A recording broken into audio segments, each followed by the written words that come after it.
Mr. Wade here and Mrs. Crime. I want you guys to welcome you to Whispers Moment. Now, for those of you who haven't subscribed yet, go ahead and subscribe. And for those of you who have not hit that like button, click that like button. Now, let's get on to our story. Now, today's unfortunate story is about a singer. Now, a singer that some of you guys might know about. Some of you guys may not know about. But she goes by the name of Teena Marie. And if you don't know who this is, check this out.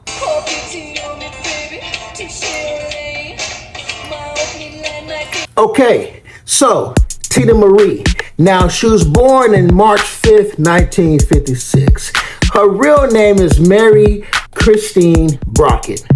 Now, she was known professionally as Teena Marie. As Mr. Wade heard her music and always fell in love with the music back when I was a young teenager. That's right, young teenager.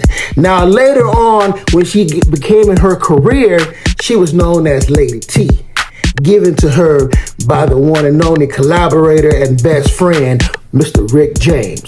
Okay. Now, she was an American R&B and soul singer, songwriter, musician, and composer and producer. Okay. Now, in her early years as a childhood, she was known as just Teena. Okay. Now, she had those known distinctive soprano vocals, which caused many listeners to believe that she was black. Now, later on in this story, I'll tell you why they thought she was black. Okay, now back in her early life. Mary Christine Brockett, right? Born in Santa Monica, California, March 5th, 1956. Daughter of a construction worker, Thomas Leslie Brockett. A home renovator, Mary Ann. So, she spent her early years in Mission Hills, California. Now, she had an ethnic heritage. She said she was Belgian, Portuguese, Italian, Irish, and Native American. Okay. Now, in 2005, later on years, while listening in Louisiana, right, she had a soulful voice. Now, back when she was 8 years old, Miss Teena Marie, her parents began sending Teena on auditions, right? Now, they said she appeared in a role in the Beverly Hillbillies. Now, she had a role in that for quite some time. And then throughout this time, Miss Teena taught herself guitar, bass, and congos, right? And she formed a semi-professional R&B group with her younger brother, Anthony, and her cousins. Now, in the early 1970s, her parents began sending Teena on auditions, right? Now, she also evolved and they moved to Venice, California. Mrs. Brockett spent her adolescent years in historical Black Venice, enslaved of Oakwood, nicknamed Venice Harlem. Now, Mr. Wade and Mrs. Crime, we're from California, and I didn't know about, they called that the Venice Harlem. New things we find out, right? New things. So, she acquired a strong spiritual influence, I guess, in the neighborhood, right? And it was a black woman that became her godmother that helped her, evolve and become more into what she's known of today. Now, as she was evolving and this lady helped her prune her skills, right?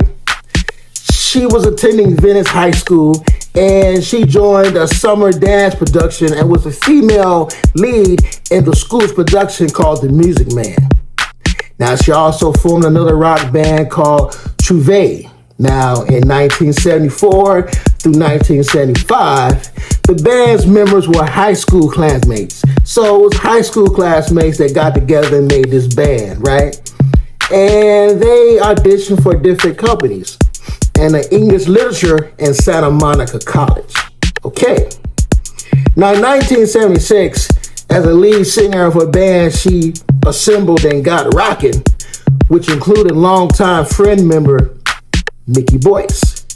Now, Mickey Boyce's introduction to Motown record staff, Hale Davis. Now, Hale Davis, who she was the works of Brenda Holloway, and she also was the works of Jackson 5 for getting them signed. And then she crooned them two groups as well. Now, it led to an audition because she met her, and a film came out called The Orphans.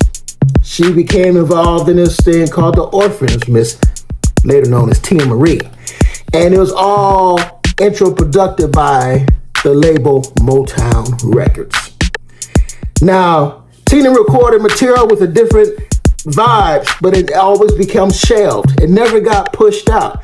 But before it's spotted by her label mate, Rick James, he was a super freak, and he had all kind of music out. Now, he was in vibe of working with Diana Ross. He took a liking to Miss Teena and ended up doing some stuff with her. And he established with her a successful recording album, but it wasn't put out because it was shelved. Now, when Rick James really got to working with her, becoming the super freak that he is, and probably made her into the super freak, right? They end up becoming her first album. They end up coming together and made Wild and Peaceful. Now, Mr. Berry Gordy, he wasn't looking for a band around that time before she met Rick James. So he liked her voice. He liked how soulful she did it. So he signed her on the spot. Now, things came out, Teena Tyson, ended up becoming Teena Marie, ended up becoming Lady T by Rick James. And then she had her first hit, which is on an R&B hit called I'm a Sucker for Your Love, a duet with Rick James. Neither the album nor its packaging had her picture on it. This leads to why they thought she was a black female. And many radio programmers assumed she was black because on her earliest of her career, her voice sounds soulful of a black female. This myth was disapproved when she later decided to perform on the Soul Train Awards in 1979. Now, she formed herself and she started doing her appearance in 1979 on Soul Train, becoming the show's first white female guest. She appeared on the show 8 more times, more than any other white act. Teena Marie made her name and she appeared on Soul Train 8 more times. Wow. So, Lady T in 1980, that was the name of her album, portrayed on her cover, and you actually see who she is. And it was a production by a guy named Richard Rodolph, the widower of R&B singer Minnie Riperton. Now, her song album Irons on Fire, which was mostly handled by the writing and production of herself, the guy that worked with Minnie Riperton and everything, he had a song already for his late wife that was not produced or put out. So he retook the song, made it fit Lady T, Teena Marie, and they made the hit song, right? Irons of Fire was released in 1980. The same year, Teena Marie appeared on Rick James' album, Street Songs. Now, we all know about that one. And the famous duet, Fire and Desire, right? Now, in the interview, Teena Marie said she had a fever of the time year managed to record her vocals in one take. After the session, she was totally driven to a hospital. The two performed the single at the 2004 BET Awards. Now, I seen that, and that was after the time Rick James has did his prison stint for things he did. And in my opinion, Rick James done better in his earlier years, and this was like she was trying to carry him in different notes and everything, but you can't knock down Rick James. That's the man right there, right? So in 1982, she had songs in 1981, 82 called It Must Be Mine, Square Biz. Her first gold record was in 1981. Now, in 1982, Teena Marie created a heated legal battle with Motown Records over a contract and disagreements, and released her new material. The result, well, I can say that Brackett initiative was to make it illegal for a record company to keep an artist under a contract without releasing new material for that artist. Record labels are known to do that. They call it putting you on a shelf. You record stuff and they put you on a shelf and work on bigger acts that's making them more money and put you on the ladder and say, hey, we'll get to you when we get to you. Now, she went to court battle. Okay. Now, Teena Marie commented on the law in Los Angeles Times article saying, it was something I was set out to do. I just wanted to get away from Motown and have a good life, but it helped a lot of people like Mr. Luther Vandross, the Mary Jane Girls, and a lot of different artists to be able to get out of their contracts. Wow. A lot of things going like that in this type of business. You know, Teena Marie, as you see, she can rock on and she can make moves and she can make songs. Love a girl. I remember all this stuff. So let's get back to our story. Now, Miss Teena Marie, during the 1990s, you know, she had classic R&B, soul, and funk records where they were sampled by hip-hop artists. A lot of hip-hop artists sample a lot of different songs by different artists. And she was one that was mostly sampled by a lot of different rap artists, you know. So, she mentions in her inspiration, Square Biz, you know, stuff like that. I like saying Square Biz because that's a good song, and that's one of the songs you might want to listen to, you know. But she devoted her most of her time later on in the years to her daughter, Aaliyah Rose, who was since adopted the stage name Rosa Lee Bowe and is pursuing her own singing career to this day. Now, during the 1990s, Teena Marie began working on a new album called Black Rain. She was unable to secure a label deal for that album and did not want to put it out on her own Sierra label in light of the modest sales of Passion Play, a prior album that she had put out. Wow.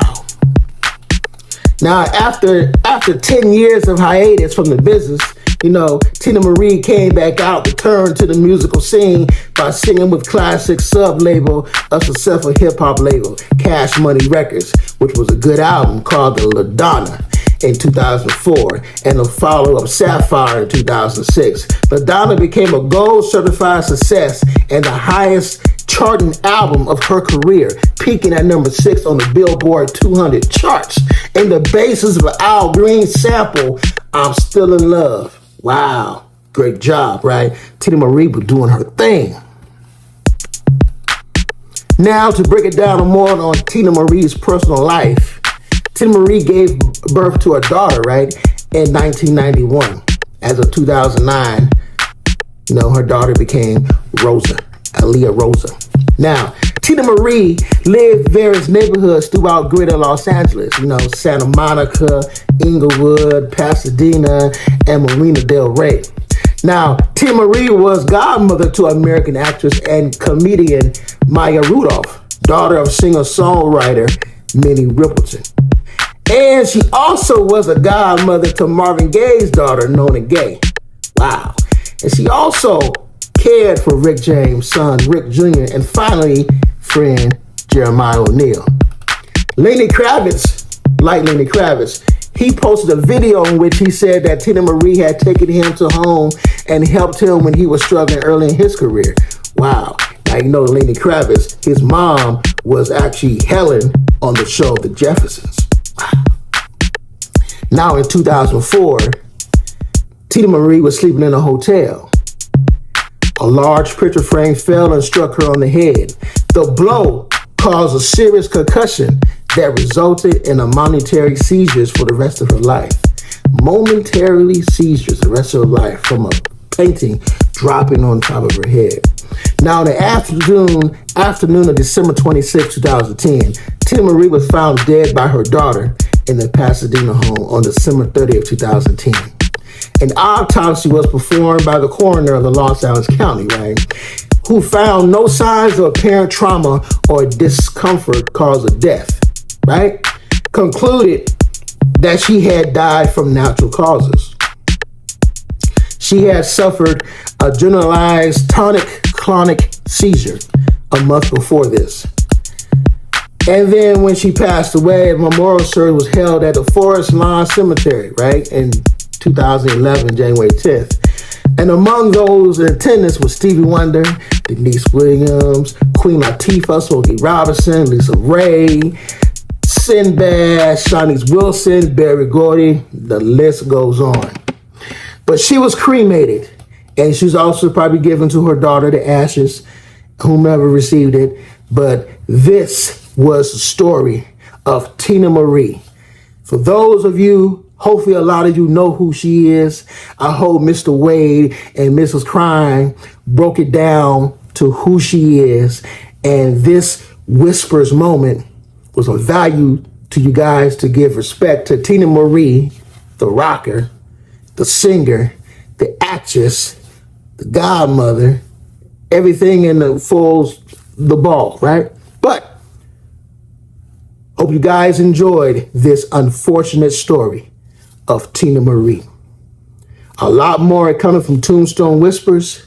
Subscribe to us, click that like button, and know a lot more coming to you. Stay tuned for a lot more from Tombstone Whispers.